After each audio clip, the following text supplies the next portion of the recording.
Selamat pagi semuanya. Pagi. Perkenalkan kami dari kelompok 1. Kami adalah kelompok yang ingin menyelesaikan tugas proyek akhir semester yang diberikan oleh dosen kami, Ibu Ita Margarita Berutarigan, di mana kami membawa judul integral, dan bagian-bagian dari integral itu kemudian kita akan menjelaskan satu persatu sesuai dengan materi yang kita pelajari bersama. Namun saya di sini tidak sendiri, saya yang udah Polisi Taligan, saya ditemani oleh rekan-rekan saya. Sebelah kiri saya ada. Nama saya Muhammad Umar, Prodi Teknik Informatika, NIM 24040138. Sebelah kanan saya. Nama saya Saskia Deanggraini, saya Prodi Teknik Informatika, NIM saya 24040133. Perkenalkan, nama saya Sarudin dulu, Prodi Teknik Informatika, NIM saya 24040145. Baik, sekian untuk perkenalan dari kelompok 1. Kemudian berikutnya akan dilanjutkan dengan penjelasan perbagian atau isi-isi dari integral tersebut sendiri. Sampai ditunggu selanjutnya. Terima kasih. Halo teman-teman semuanya, izin memperkenalkan diri, nama saya Sarudin dulu, saya Prodi Teknik Informatika dari kampus Institut Teknologi Indonesia. Di sini saya akan coba menjelaskan apa itu pengenalan integral trigonometri. Pengenalan integral trigonometri adalah jenis integral yang mengandung fungsi-fungsi trigonometri yang meliputi hasilnya adalah sin x, cos x, tan x, secant x, cosecant x, dan kotangen x. Adapun fungsi-fungsi dasarnya meliputi hasil-hasil integral trigonometri. Yang pertama adalah integral sin x dx, yang hasil integralnya minus cos x dapat c. Integral cos x dx, yang meliputi hasil integral sin x dapat c. Integral secant kuadrat x dx, hasil integralnya tangen x dapat c. Dan yang keempat adalah cosecant kuadrat x dx, hasil integralnya minus cos x dapat c. Integral secant x tan x dx, hasil integralnya adalah secant x tambah c. Dan yang terakhir adalah integral cosecant x ditambah cos x dx, yang hasil integralnya adalah minus cosecant x tambah c. Adapun beberapa contohnya dari hasil integral trigonometri. Yang pertama adalah integral sin kuadrat x dx, yang hasilnya adalah 1/2x dikurang 1/4 sin 2x tambah c. Yang kedua adalah integral integral cos kuadrat x sama dengan 1/2x ditambah 1/4 sin 2x tambah c. Sin kuadrat x sama dengan meliputi hasil 1/2 minus cos 2x. Cos kuadrat x sama dengan 1 tambah cos 2x/2. Terima kasih. Nama saya Muhammad Umar, saya akan menjelaskan studi kasus yang pertama, yaitu mengukur energi suara dari mikrofon menggunakan rumus integral trigonometri. Kasusnya, sebuah mikrofon menangkap sinyal suara dalam bentuk gelombang Ft sama dengan 3 sin T, di mana Ft adalah amplitudo suara dalam satuan volt pada detik ke T, dan kamu ingin mengetahui energi suara total selama satu periode dari T sama dengan 0 sampai T sama dengan Pi. Energi dalam sinyal didefinisikan sebagai energi sama dengan integral batas bawah A batas atas B F kuadrat T dt. Oke, kita udah ketahui apa aja yang diketahuinya dan apa yang ditanya. Oke, langsung aja kita penyelesaiannya. Pertama, E sama dengan integral batas bawahnya itu 0 dan batas atasnya itu pi, buka kurung, siku 3 sin T kuadrat dt. Tandanya E sama dengan pi batas bawah 0 batas atas pi 9 sin 2 T dt. Sin kuadrat itu sama dengan 1/2 dikali 1 kurang cos 2x. Tapi karena di sini kita gunakan T, jadi 2T. Dimana E sama dengan integral batas bawah 0 batas atas pi, jadi 9/2 1 dikurang cos 2T dt. Oke, E sama dengan 9/2 integral batas bawah 0 batas atas n 1 kurang cos 2T dt. Oke. Selanjutnya ini kita pisahkan menjadi dua integral 1 dt dan integral cos 2T dt. Kita selesaikan dulu integral yang pertama, yaitu integral 1 dt.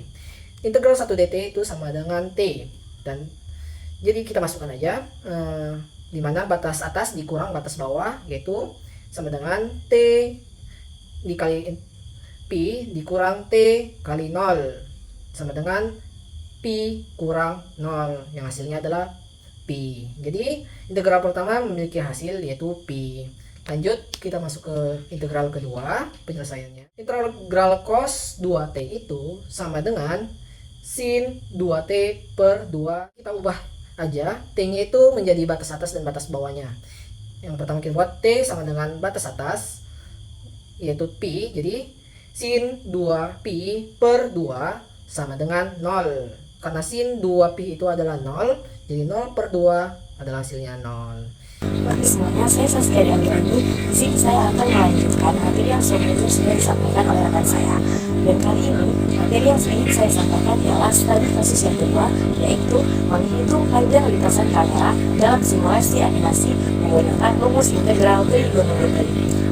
Oke, sebelum saya melanjutkan materi saya ingin memberitahukan kepada teman-teman agar fokus serta memahami apa yang saya jelaskan, agar nantinya teman-teman semuanya paham tentang materi yang akan saya sampaikan. Oke, baiklah teman-teman semuanya. Jadi yang kita ketahui yang pertama ialah posisi kamera pada saat T diberikan oleh persamaan parametriks, yaitu berarti diketahui X fungsi dari T sama dengan 5 cosinus dari T. Begitu sebaliknya, Y fungsi dari T sama dengan 5 sinus dari T. Nah, setelah itu yang ditanya ialah tentukan panjang lintasan total yang ditempuh kamera selama interval waktu tersebut. Berarti yang ditanya ialah S. Kenapa S? Karena S adalah panjang lintasan. Maka langsung saja kita masuk ke penyelesaian. Nah, jadi langkah pertama yang kita selesaikan ialah kita masukkan ke dalam rumus panjang lintasan. Nah, rumus panjang lintasannya itu ialah S sama dengan integral dari batas bawah A sampai batas atas B akar dari dx per dt kuadrat ditambah dy per dt kuadrat dt. Nah, kemudian yang kedua kita mencari turunan. Nah, kita akan mencari turunan yang pertama, yaitu yang x dari t dan y dari t terhadap t. Nah, maka turunannya itu ialah dx per dt sama dengan fungsi cos dari t, turunannya itu ialah min sin dari t. Nah, perlu kita ketahui bahwa tadi sudah ada t yang diberikan oleh persamaan parametrik tadi 5. Ini. Maka 5-nya ini kita turunkan menjadi min 5 sin dari t. Kemudian yang kedua turunan dari dy per dt itu ialah sama dengan fungsi umum dari sinus dari t itu ialah cosinus dari t. Maka kita masukkan juga angka 5-nya tadi menjadi dy per dt sama dengan 5 cosinus dari t. Nah, kemudian turunan-turunan ini kita substitusikan ke dalam rumus panjang lintasan tadi. Berarti menjadi S sama dengan integral dari batas atas 0 hingga batas bawah 0 hingga batas atas pi akar dari, kita masukkan turunan dari dx per dt tadi. Berarti 5 sinus kuadrat 5 sin dari t kuadrat ditambah 5 ini ya, ditambah 5 cosinus dari t kuadrat dt. Nah, setelah itu kita kuadratkan masing-masing fungsinya. Nah, masing-masing fungsinya tadi 5 kuadrat. Maka kita kuadratkan menjadi S sama dengan integral dari batas bawah 0 hingga batas atas pi akar dari, nah, min 5 kuadrat itu hasilnya 25 sinus kuadrat dari T ditambah 5 kuadrat berarti hasilnya 25 cosinus kuadrat dari T dt. Nah, jika teman-teman ada yang bingung kenapa di sini min 5 di sini minus sedangkan di sini positif, karena apabila ada minus atau negatif jika dikuadratkan maka minnya itu berubah menjadi positif. Nah, maka di sini menjadi positif 25. Nah, kemudian kita faktorkan keluar konstantanya berhubung ini. Nah, dan di sini kan sama konstantanya 25 kan, maka kita faktorkan keluar menjadi sama dengan integral dari batas bawah 0 sampai batas atas pi akar dari, kita faktorkan keluar menjadi 25 sin kuadrat dari t ditambah cosinus kuadrat dari t dt. Nah, kemudian kita gunakan identitas trigonometri dasarnya. Nah, akar dari 25. Nah, kemudian akar dari 25 ini berapa? Akar dari 25 itu ialah 5 dt. Nah, kemudian kita hitung integralnya, yaitu integral dari bilangan konstantanya ini. Nah, kita hitung S sama dengan 5t integral dari batas bawah 0 hingga batas atas pi sama dengan 5pi dikurang 5 dikali 0. Nah, 5 dikali 0 hasilnya 0, berarti ini 5pi dikurang 0 hasilnya 5pi. Nah, Jadi, bukannya cukup sampai di sini saja, tetapi P ini memiliki nilai. P ini konstanta matematika yang memiliki nilai sekitar 3,14. Berhubung kita di sini menghitung panjang lintasan, maka satuan yang kita gunakan adalah meter.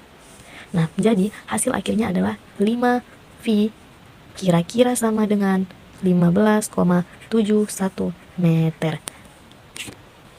Saya akan menjelaskan kesimpulan dari integral trigonometri yang sudah disampaikan oleh rekan-rekan saya sebelumnya.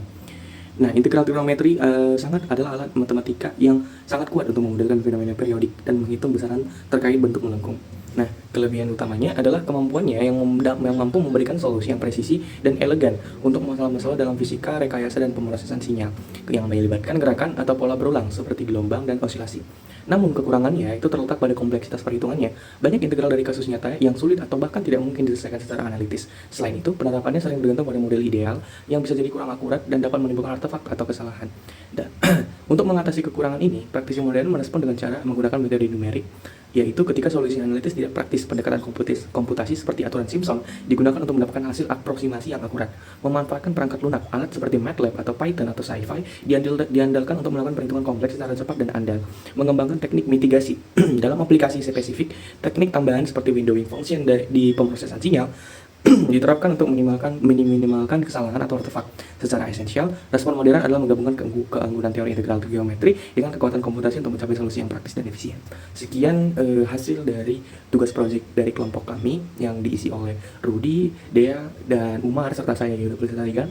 Dengan ini kami menutup isi proyek kami.